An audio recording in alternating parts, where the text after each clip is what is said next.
कंपनियों में, फैक्ट्रियों में लेबरी करने वाले सब रेड कॉलर जॉब में है। ये क्षेत्र कहलाता है प्राथमिक क्षेत्र।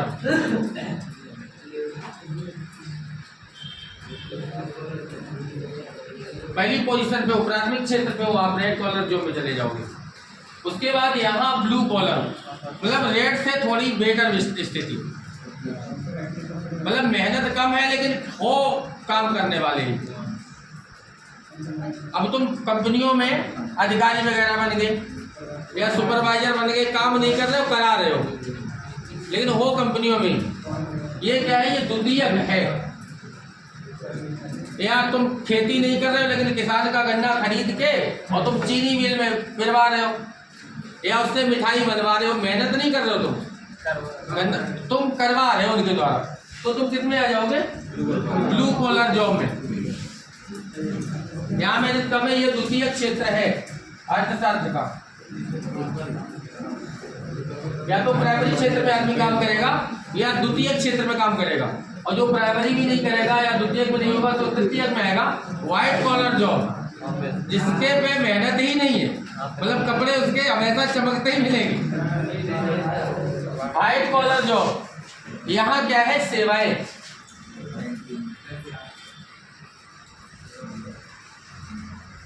अब सेवाओं में कोई भी, वो पेंटर हो सकता है, वो चित्रकार हो सकता है, वो टीचर हो सकता है, वो डॉक्टर हो सकता है ना, वो राजनीतिक हो सकता है, वो कवि हो सकता है ना, लेखक है। ये जो सारे हैं ये किसमें आ जाते हैं? व्हाइट कॉलर जॉब में। खेती और खेती से जुड़े हुए जितने भी हैं रेड कॉलर जॉब। अब जैसे पशुपालन है, जानवर को कौन पालेगा? किसान ही करेगा,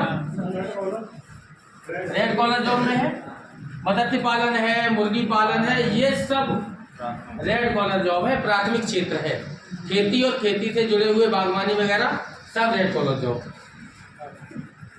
फैक्ट्रियों से जिनसे उत्पादन हो रहा है, मोटरसाइकिल बन रही है, टीवी बन रही है, जहाँ जहाँ उत्पादन हो रहा है, जहाँ जहाँ से प्रोडक्शन निकलेगा, वो सब क्या है? Blue collar job. और केवल जो सेवाएं हैं वो आती हैं व्हाइट कॉलर जॉब। तो ये तो हो गए जॉब कि किस किस तरह से आदमी काम करता है, क्या क्या कार्य है। अब किसी भी कार्य को करने के लिए, और ये पूरा जो व्यवस्था चलती है, ये क्यों? रुपया की आवश्यकता क्या है? क्यों रुपया चला? रुपया वास्तविक वैल्यू का तो है नहीं, कागज की मुद्रा है, और गवर्नमेंट कहते हैं ये आज से बंद, तो उसकी कोई वैल्यू नहीं है, 1 रुपया का नहीं। वो वैल्यू क्या है? गवर्नमेंट अपनी मोहर लगा के चला रही तो चल रही है, रियल में तो वैल्यू नहीं है। सोने की 1 पैसा की वैल्यू नहीं है। अगर गवर्नमेंट कहते इसकी मूल्य की खत्म, सोने को हम लीगल मुद्रा नहीं मानते, स्वर्ण मुद्रा का मान खत्म हो जाए तो सोना तो 5 रुपया किलो कोई ना खरीदे, क्या करेगा? जब सब्जी बनती इसकी, सोने का करेगा क्या? तुम्हें 1 क्विंटल सोना देके और कहीं कमरे में बंद कर दिया जाए 20 दिन के लिए, और एक आदमी को 50 रोटी देके 20 दिन के लिए बंद कर दिया जाए, तो रोटी वाला जिंदा निकलेगा, सोने वाला मर जाएगा। जो सोने की रियल तो कोई वैल्यू नहीं है। किसी समय क्या हो, मतलब खुदाई से गवर्नमेंट को सोने के भंडार मिल जाए, क्विंटलों सोना निकल आए, तो फिर क्या होगा? सोने की वैल्यू खत्म। 10 रुपया किलो खरीदे नहीं आदमी खरीदेगा, क्या करेगा? ये मूल्यवान कोई चीज क्यों है? क्योंकि इसकी मात्रा कम है। दुनिया में जिस चीज की मात्रा कम है उसकी वैल्यू ज्यादा है। पहले किसी समय लोहा भी बहुत महंगा बिकता था, जब लोहा था नहीं, जब बाद में जब लोहा कंडीशन नहीं होती। प्राचीन समय में अगर आप देखते हो तो गांव के बुजुर्ग लोग आपको बता देंगे कि गेहूं नहीं होता था, गेहूं जो भी नहीं, चना मटर बहुत होता था, तो भूसा इतना महंगा बिकता था, उससे चना सस्ता रहता था, तो आदमी चना को भूसा में मिला के बेच देता था कि जिससे भूसा का वजन बढ़ जाए। भूसा महंगा बिकना है, चना सस्ता बिकना है। अब क्या है? चना की पैदावारी कम हो गई, गेहूं की पैदावारी बढ़ गई, तो जब उसकी गेहूं की पैदावारी बढ़ गई तो गेहूं की वैल्यू कम हो गई। चना की पैदावारी कम हो गई इसलिए चना की वैल्यू बढ़ गई। तो वैल्यू हमेशा उसकी होगी जो वस्तु कम होगी, जो वस्तु ज्यादा है अधिकता में उसकी वैल्यू नहीं है। ऑक्सीजन इसकी यहाँ पे तुम्हें आवश्यकता नहीं लग रही, तो यहाँ 21% ऑक्सीजन भरी है कमरा में, ये तो वायु में है 21%, ग्रहण कर रहे हो। और अगर अस्पताल में जाओ, ऑक्सीजन का सिलेंडर लगाना पड़े, एक दिन में 3500 लीटर ऑक्सीजन तुम ग्रहण कर लेते हो, 3500 लीटर, और 10 लीटर जब अस्पताल में लगती है, केवल 10 लीटर और 15 लीटर का जो सिलेंडर लगता है वो 15,000 का हो गया। तो एक दिन में लाखों रुपए की तो ऑक्सीजन पौधे तुम्हें बना के दे देते हैं। लाखों रुपया की ऑक्सीजन रोज ग्रहण करते हो, क्यों? वो इतनी ज़्यादा मात्रा में, इसलिए वैल्यूएबल नहीं है। जब उसकी ज़रूरत पड़ती है तो उसकी वैल्यू बढ़ती है। ये जो चीज़ है ना, इसको जिस चीज़ की आवश्यकता है इसके आधार पे इसका वस्तु का विनिमय होता है। अब जैसे किसी ने अपने खेत में गेहूं पैदा किया और दूसरे ने अपने खेत में दाल पैदा किया, उसे चावल बनाने अपने घर में और उसे गेहूं की रोटी बनानी है, तो क्या करेंगे? अगर पैसे का कोई सिस्टम नहीं होगा तो वस्तु विनिमय करेंगे। वो कहेंगे तुम ऐसा करो, गेहूं ले आओ और अपने धान ले जाओ, हमारी व्यवस्था पूरी, तुम्हारी व्यवस्था पूरी। अब इन चीज़ों में कैसे ये पता किया जाए कि 1 किलो गेहूं की जगह पे 2 किलो चावल दें, या 5 किलो चावल या 8 किलो गेहूं जाए? इसको ही व्यवस्थित करने के लिए, वस्तु विनिमय को व्यवस्थित करने के लिए मुद्रा बनाई गई कि सबके एक निश्चित मूल्य कर दिया जाए। ये 100 रुपया किलो, ये 100 रुपया किलो, ये 100 रुपया की इतनी हुई, और ये 100 रुपया की इतनी हुई, तो इतने किलो की जगह पे इतने किलो। या तो तुम उसी वहीं पे ट्रांसफर कर लो रेट के हिसाब से, नहीं कर पाओ तो अपनी उसको मार्केट में बेच दो और वहाँ से पैसा मिले वहाँ से दूसरी चीज़ खरीद लो, ले आओ। तो ये होता है वस्तु विनिमय का मुद्रीकरण करना, वस्तुओं को मुद्रा के रूप में ले आना। तो वस्तुओं से ही ये मुद्राएं बनी, उसके बाद मुद्राएं चली। अब मुद्राएं 2 प्रकार की, 2 तरह की, एक सांकेतिक मुद्रा और एक रियल मुद्रा। रियल मुद्रा प्रत्येक देश की मानी जाती है। स्वर्णमान, सोने की जो मुद्रा है, सोने से ही पूरा विश्व चलता है।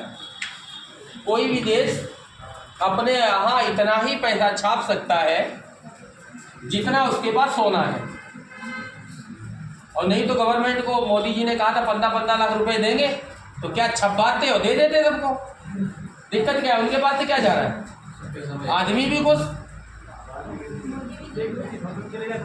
वो तो जितना RBI उनकी गवर्नमेंट की मशीनें अपनी छपवाने में क्या दिक्कत थी, लेकिन इंटरनेशनल सिस्टम ये है कि आपके पास जितना सोना है, जितना सोना आपने विश्व बैंक को दिखाया है, उस सोने का जो ब्याज बनेगा उस ब्याज के बराबर ही अपने देश में मुद्रा छाप सकोगे, उससे ज़्यादा नहीं।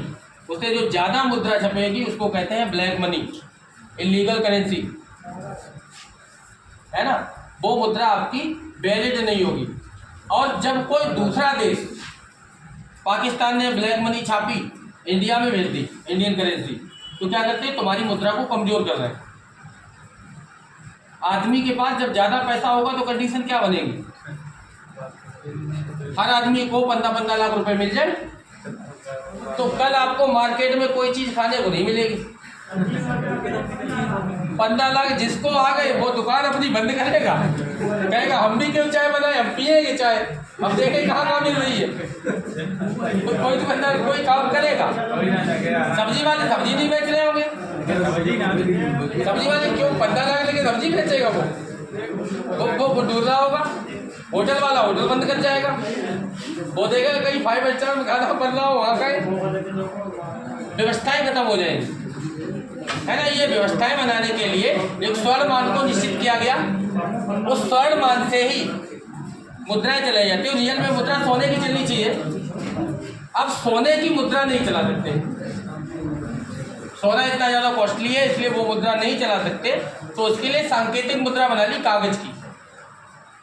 लेकिन अगर 500 का नोट जो गवर्नमेंट ने बनाया है, छापा है, उसके बराबर उन्होंने विश्व बैंक को दिखा दिया कि ये रुपया, ये हमारा 500 की मूल्य के बराबर ये सोना रखा है, इसकी हम ये मुद्रा बना रहे हैं।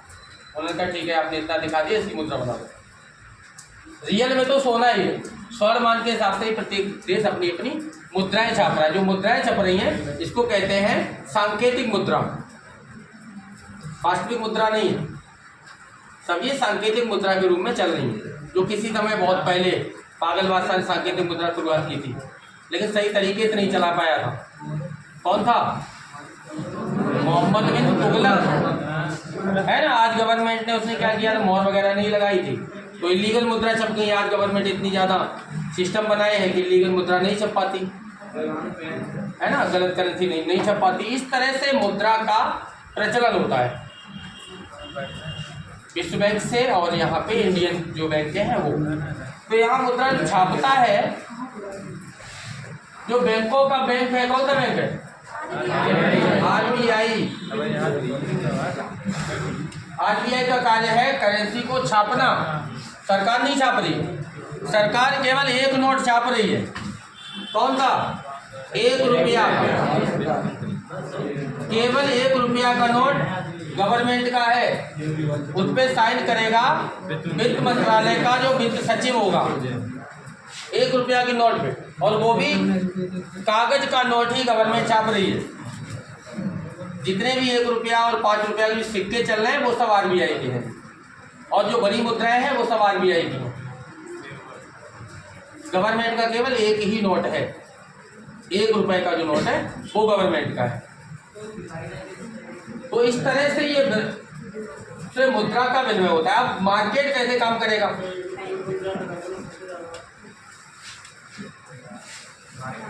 अगर पैसा ज्यादा हो जाए, हर आदमी के पास पैसा आ जाए, तो पैसे की वैल्यू बढ़ेगी या घटेगी? पैसा तुम्हारे पास ज्यादा हो तो पैसे की तुम वैल्यू बढ़ाओगे या घटाओगे? वैल्यू कम हो जाएगी। अभी अगर तुम्हारे पास 500 रुपया है तो बहुत हिसाब से खर्च करोगे, और अगर 5 लाख रुपया है तो उसने तुम गए कि ये टमाटर कितने रुपया किलो, उसने 50, उसने 100 के 100 रख लो, क्या दिक्कत है? अगर तुम्हारे पास पैसे कम है, उसने कहा 50 रुपया किलो, तो नहीं 50 मिले दो, तब मोलवा करो। क्यों? तुम वैल्यू समझ रहे हो, पैसे की वैल्यू कम समझोगे जब पैसा कम होगा। और पैसा कम होना, इसको कहते हैं मुद्रा का या मुद्रा अवमूल्यन।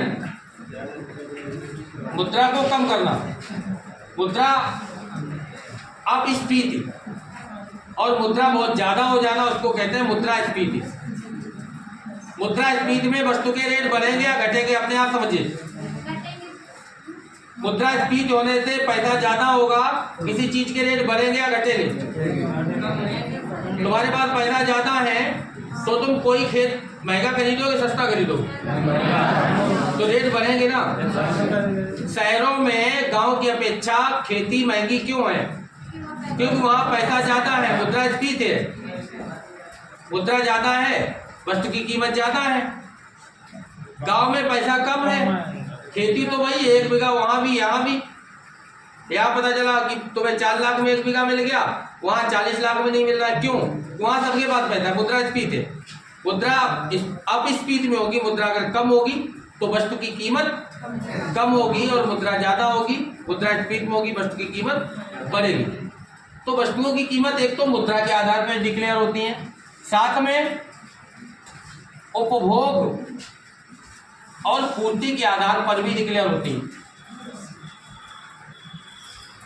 इस समय अभी तरबूज बहुत कम आ रहे हैं, इसलिए तरबूज क्या है, महंगा है। और जब ट्रकों उतरने लगेंगे वही सस्ता हो जाएगा। मतलब क्या है कि वस्तु की आपूर्ति, मार्केट में वस्तु की आपूर्ति वस्तु के मूल्य को डाउन करेगी। सप्लाई जैसे जैसे बढ़ेगी वस्तु की कीमत वैसे वैसे कम होगी, और सप्लाई जैसे जैसे कम होगी, सप्लाई अगर कम होगी तो रेट में क्या फर्क आएगा? रेट बढ़ जाएगा। तो वस्तु की कीमत उस पर 2-3 चीजों पर डिपेंड करती है। एक तो कि वस्तु मार्केट में कितनी है।